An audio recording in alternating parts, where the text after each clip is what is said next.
Hello, everyone, and welcome back to another episode of the Wellness FOURplay podcast. I am Dr. Dondee Nettles, and this is episode 58. So this is going to be just kind of a pretty much off the cuff episode tonight because I'm just feeling like that. I'm putting together, I would just say a format or a strategy of how I'm going to release future episodes moving forward. And I'm going to create some themes. I'm going to create some things that are happening around current events. Like this is National Mental Awareness or Mental Health Month.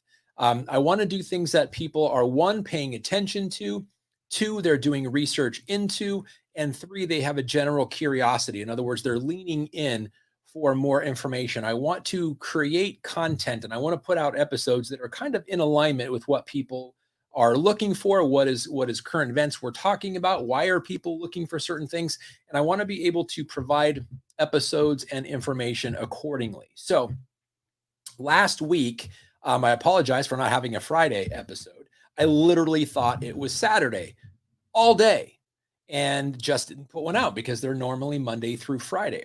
And then when I realized I was actually going to put one out on Saturday, and life circumstances happen, which is why I was kind of thinking, how can I prevent that from happening? Yesterday was May 1st, got really, really busy. Other stuff started to take precedence. Let me get the microphone a little closer to me so you guys can hear a little better.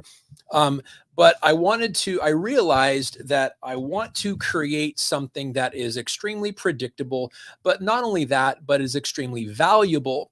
And where I can, I'm kind of questioning whether or not I'm going to go live every single episode, because in doing so, I'm kind of stuck to that format. And I want to kind of diversify the format. I'm going to do some audio, some live, some special guest where we go live. Some are going to be pre-recorded. So let's just say moving forward, I'm going to start playing around with the format of the Wellness FOURplay episode and see which one lands the best on people, because the whole purpose of this is to empower and educate and inspire people to be self-sufficient. That is my passion. That's always been my passion around wellness, is not to just educate people on wellness, but to help people generate an honest to goodness love of wellness and quest for wellness and pursuing being their own health advocate. So I want to, in that vein, I want to equip people to do just that. And I started looking at some statistics. In fact, I was going back through some information of when I had my chiropractic practice open and some of the things that I used to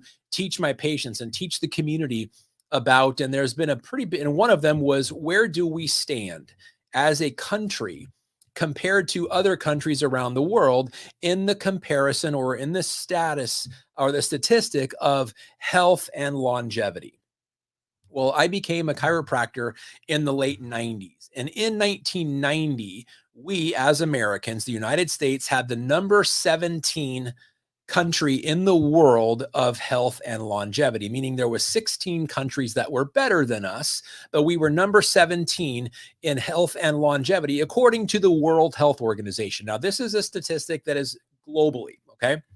And in 10 years, so I started chiropractic college in 1995, right in the middle of the 90s. In 1990, we were number 17 globally in health and longevity. Well, just 10 years later, and it incorporated, so I graduated from chiropractic college in 1998. So in 2000, just 2 years later, we were number 24 in global health as it relates to, or this specific measure of health and longevity. So in the 10 years from 1990 to 2000, which is when I got my chiropractic license and got into the healthcare field to empower people to improve upon their health and literally take responsibility for it, take some of the control back from their doctors, because I started looking at it this way. People go to the doctor typically when they're sick or when there's something not quite right. And they go for information on what is happening. Why do I have this sore throat? Why do I have this prolonged fever? Why do I have this skin rash? Why do I fill in the blank? They go to the doctor for information to help them understand what is happening, but they don't do it in a proactive measure. They don't go to their doctor to say, hey, doctor, what would you recommend is the best workout program? What would you recommend is the best exercise protocol? What would you recommend is the best course of healthy eating habits for me? What is the proper ratio of fats, carbohydrates, and proteins for my body shape based on where I want to go? Those are not the typical conversations we have with our doctor. And I'm talking typical doctor, medical doctor to be specific, because that's not their training. We go to a doctor when we have questions that we don't know what we have. We go in that direction. Well, I realized something pretty interesting. In the 10 years from 1990 to 2000, we went backwards 7 places globally, from 17th in the world in health and longevity to 24th in health and longevity in 2000, or in the 10 years from 1990 to 2000. Well, I hadn't really paid that close attention to that statistic. So when I was looking back through some of my notes, what I would teach patients, and like I said, my community about, I was like, what is it? What is it now? Well, I went to the same source, the World Health Organization. And in 2020, the United States is 40th, 40 in health and longevity. We started from 1990 to now, in the last 33 years, we have gone from 17 in the world to 40th in the world. And here's the interesting thing. How can that coexist? How can we go so backwards in health and longevity when we have arguably the best crisis care system in the world, bar none? No one compares to the United States. We have the best teaching hospitals in the world. We have the best medical universities in the world. We have the best instructors and professors and scientists and researchers in the world. In fact, people from other countries come here to study at American universities to advance their studies and advance their position in their field because we have such a good system here. Crisis care. But we have the 40th worst in healthcare, because they're paradoxical to one another. We understand more about disease and ill health than any other place in the world, no comparison. If you are in a medical accident or you need life-saving surgery, there are literally robots that we have that do microscopic blood vessel and microscopic nerve surgery that a doctor 1,000 miles away can be looking through a microscope on his computer performing a surgery 2,000 or 1,000 miles away from in New York, but the surgery is happening in Los Angeles. That's the technology that we have access to. We are bar none the best in the world. But we are getting worse and worse and worse as it relates to health, because the 4 things that I want to talk about, the 4 things that have created this massive movement away from health or away from wellness into illness over the last century here in the United States. And the first one was the move to profit. We are more focused on profit than we are the well-being of other people. It's all about the money. And so when we started focusing less on the greater good and more on profit and patents and making money, we are in this situation. So how do I know that? Because if you look at synthetic chemicals, when we started, well, let's just look 100 years ago, 80 to 100 years ago, what was the typical lifestyle of somebody here in America? Farming was prevalent. The farmers they didn't have free range chicken 100 years ago. All chickens were free range. They didn't have cage-free, antibiotic-free, hormone-free eggs 100 years ago, because that's all there was normal, no hormones, no antibiotics, and no chicken in cages. They were roaming free. They were eating what chickens eat in the natural world, not pellets made from byproducts of the farming industry and the cattle industry. And so I've never seen a chicken ever eat a cow until it's made with the pellets that they're given now, and the chicken scratch and the feed. We are feeding animals stuff that they were never designed to consume for profitability, for ease, for convenience, and for fast results. If you look at the size of an average chicken breast now versus the average chicken breast 100 years ago, it's almost twice or 3 times the size. And it's because of growth hormones, antibiotics, synthetic chemicals that are pumped into these. They're literally lab rats in the shape of chickens, lab rats in the shape of cows and turkeys and pigs, which we call or fish. There was no such thing as farm-raised salmon 100 years ago. And if you just do some experimentation, go to the local fish market and intentionally seek out a farm-raised salmon fillet, and then read read very closely what it says. It will say farm raised, color enhanced, or color added. Take that fillet and go find a wild caught fillet of salmon or line caught fillet of salmon and put them side by side. You will see the flesh is bright orange, almost red in a wild caught or line caught salmon. And it is very pale orange in the farm raised, color enhanced, or color, even with color added. It is a pale orange compared to the deep, bright ruby red of wild caught salmon. What's the difference? What the fish eats. When it's wild caught, it eats what it eats in nature. When it's farm raised, it eats what human beings decide it should eat. Now, it's still salmon. It's still a fish. One is a frankenfish. The other is a real fish. So the key is when we started focusing on profit instead of well-being, and instead of the greater good, we went massively awry. And we started into this for-profit science, synthetic hormones, synthetic chemicals, vaccines, every chemical known to man for factory farming to make bigger, faster, and quicker to market products, whatever they are, whether it's a vegetable or a living source of protein like a chicken, cow, pig, turkey, or fish. And that's one of the big reasons we went awry. One of the others is the conditions, the growing conditions. So I mentioned a couple things there previously.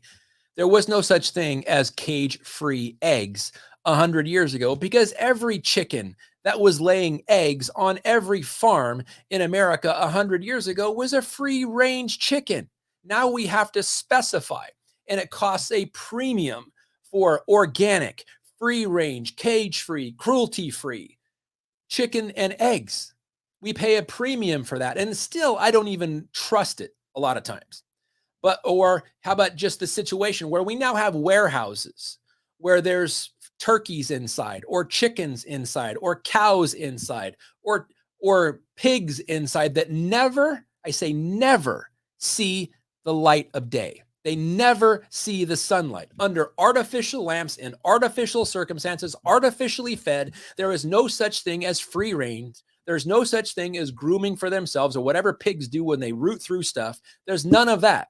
They are fed what human beings decide they're going to get fed. And the whole intention is to get them quick to market. So from the time they come out of an egg or mom, whatever it happens to be, to market as quickly as possible, which means growth hormones, synthetic hormones, antibiotics, synthetic chemicals and growth enhancers, and all kinds of other unnatural things. And what do we expect? It is worse for us than ever, and we are creating a massive toxicity problem and a massive deficiency of proper nutrition. One of the third things I want to talk is the synthetic nature of these chemicals. We now have artificial fertilizers rather than, how about you have corn in one growing season? When you harvest the corn, you mulch it under and let the breakdown and the rotting of that corn provide fermentation and provide fertilizer and nutrients and minerals to the soil. And then after that is happening, you kind of let the soil rest for a little bit, and then you add another crop. Let's say it may be okra that time, or asparagus, or whatever the case may be. When that crop is done, you harvest and you mulch in the rest of it, and you let the soil rest, you let it replenish itself, and you let the composting of what was the previous plant there to be part of the nutrient delivery system into the soil, rather than synthetic, harsh, genetically modified chemicals that are creating some major things. And speaking of genetic modification, did you know, here's just an example, strawberries. In order to get strawberries bigger, plumper, and grown year-round in areas of cold climate, which would normally kill the strawberry, let's just take some flounder, some Arctic flounder, which is a cold water fish, and let's take some genes from this cold water fish and let's engineer it into the strawberry. So the strawberry now can withstand colder temperatures, and let's get it bigger. So now when you buy it, you don't know necessarily that it's got flounder genes in it. And I don't know how many Discovery Channels you've ever seen, or how many Animal Planet episodes you've ever seen, or how many documentaries you've ever seen. And I've seen a ton, probably more than most. I've never seen a single scene of anybody filming a strawberry and a flounder having sex. Never seen it. Never would ever exist in nature. It only exists in someone's mind and then in a laboratory, and then it ends up on your plate and you put it in your smoothie or you put it in your fruit salad, and we wonder why we have problems. We're thinking, who is the guy or gal who sat around first and said, hey, let's figure out a way to grow strawberries when there's snow on the ground? I got it. Let's go get some cold Arctic fish. Let's take some genes out of that fish and let's splice it in a laboratory into a strawberry. Let's make some genetically modified strawberries, because now the people who want strawberries in the middle of winter can have it in their smoothies. How about just buying some strawberries and freezing them, or buying another kind of fruit? But no, it is about profit. And I guarantee you, you may look at it and go, it looks like a regular strawberry, tastes like a regular strawberry, can't taste the fish in it. But if there's fish genes in your strawberry, boys and girls, don't freaking eat it. That would be my recommendation to you. There's all kinds of examples about that. Or how about rat genes in lettuce to make it more vitamin C dense, because our bodies can't make vitamin C. But did you know that a rat can?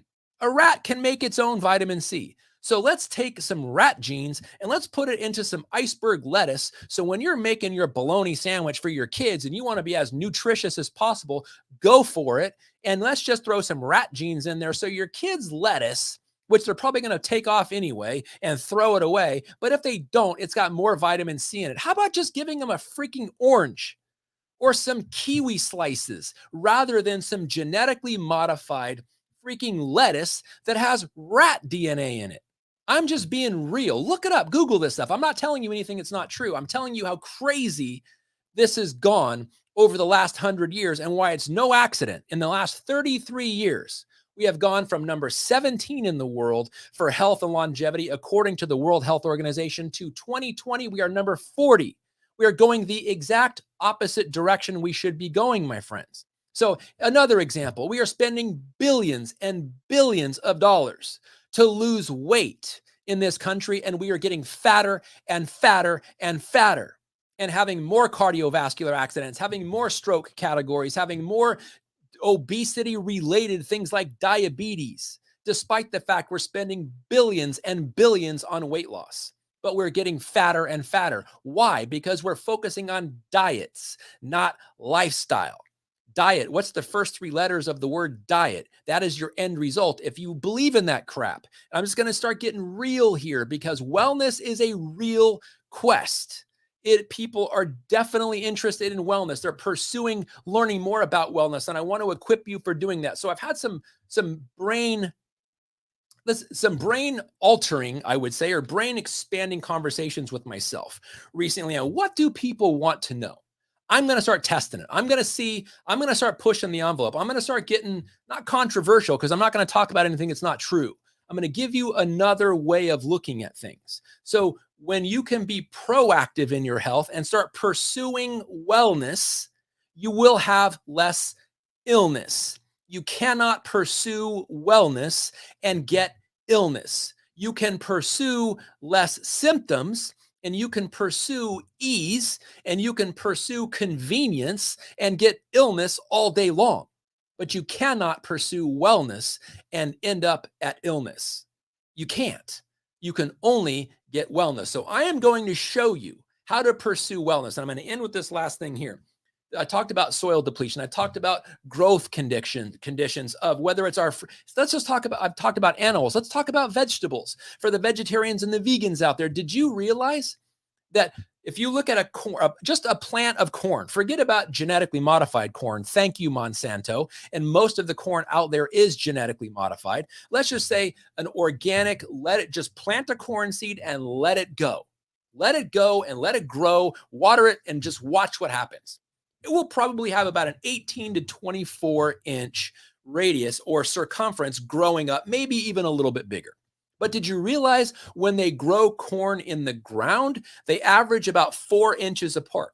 In other words, cram as many corn stalks per acre as you can to maximize your yield Let's get genetically modified so the corn, actual pieces of corn and the stalks of corn or the cobs of corn are bigger. There's more per plant and more, each kernel is bigger and they're grown 4 inches apart. That is called maximum yield profit, but horrible, minimal health, minimal nutrition, maximum frowns when it comes to you as far as your health outcome. Genetically modified crap for profit.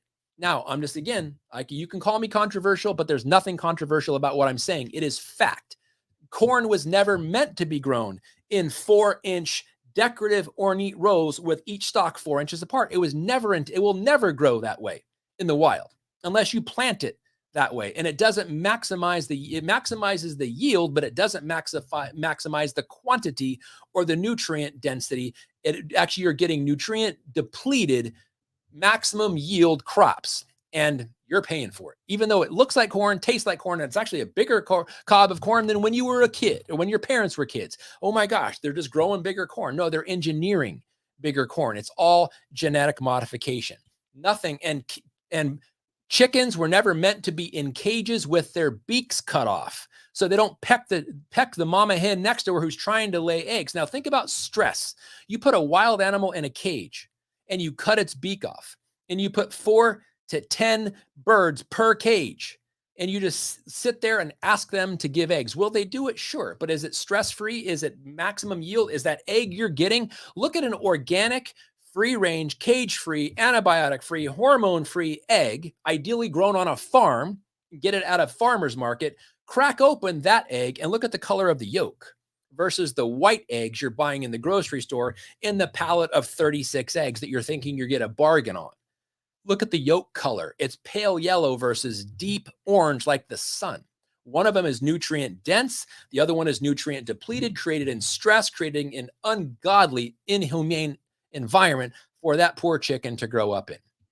Same thing with vegetables. The vegetables, if they could talk, they'd be screaming at you the conditions that they are being put in to grow so you can have a nice rainbow colored salad, whether you get it at Sprouts or Whole Foods, whether it's organic or not. They're implementing growth procedures that are completely unnatural to that source of food that you're eating. You decide whether you're buying it. You decide whether or not you're getting a bargain on it. You decide whether or not it's healthy for your family. But before you make those decisions, do some research. Dive deep into where the source of these are coming from. Understand the codes that are on the stickers that are on your avocado or your peach or your plum or your bag of celery. Understand what it means to have a 9 as the first letter versus a 4, or a 9 as the first number versus a 4 as the first number, or a 4-digit number or a 5-digit number or a 6-digit number. Start to learn these things. Look at the ingredients of the things that you buy, especially if it's in the aisles of your grocery store. The best way to go in your grocery store is shop the walls, my friend, the outer walls. You're going to get the fresh stuff. The inner walls, processed, packaged, chemical laden, and just full of crap. If you can't pronounce it, I would not put it in your mouth. If you don't know what it is, I would not put it in your mouth. I would create your own recipes with single ingredient food, and you're going to give your family a much better chance at wellness and avoiding illness, because one is the opposite of the other. If you pursue wellness, you should be getting away from illness and avoiding illness. But if you are treating illness, your whole intention is to get back to wellness. Because if you're treating illness, you have lost wellness. You cannot have them simultaneously. You have to create the environment for wellness to grow. Just like, and look at you're putting inorganic, genetically modified, convenience-based, ease-based stuff in your body, and you're wondering why we're unhealthy. We have created the most toxic, nutrient deficient society in world history right here in the United States. No feather in our cap. That is an embarrassing statistic. It's something we should dramatically try to get away from. But guess what? The farming industry, the produce industry are making billions and billions hand over fist because we're getting sicker as a nation, sicker and sicker, younger and younger, fatter and fatter, and they're getting richer and richer off of our ignorance. And I want to stop that. So I'm going to do my part to give you guys some information, give you a direction to go to where you're just getting straight up wellness information. You do with it what you want to do with it. but I'm not going to hold back. And I'm going to give you some information that's going to empower you and inspire you, hopefully, to continue your own research, because what you don't know is killing you, my friends. So have a wonderful night. We will see you tomorrow with episode 59, and start looking for some shifting up of what kind of format. Sometimes we're going to go live. Sometimes we're going to have special guests. Sometimes we're going to do just the episode of podcast. We're going to do some episodes where we've got some recordings in the bank and we can release them on time, because I want to make sure we give you guys the easiest to use, fact-checked, real information that is going to help you and your family be as well as you possibly can be, and hopefully give you the desire to be as well as you can and go become your best health advocate. So have a great day. See you tomorrow for episode. So what is tonight? Tonight's episode, I think, I don't know, maybe tomorrow's episode 60. I'm not sure. Today's either episode 58 or 59. We will see. But thank you so much for tuning in. We'll see you tomorrow. Have a great day. Take care. God bless. 4 a day to hold off the gray. Take care. Wellness FOURplay podcast. Please share. Take care.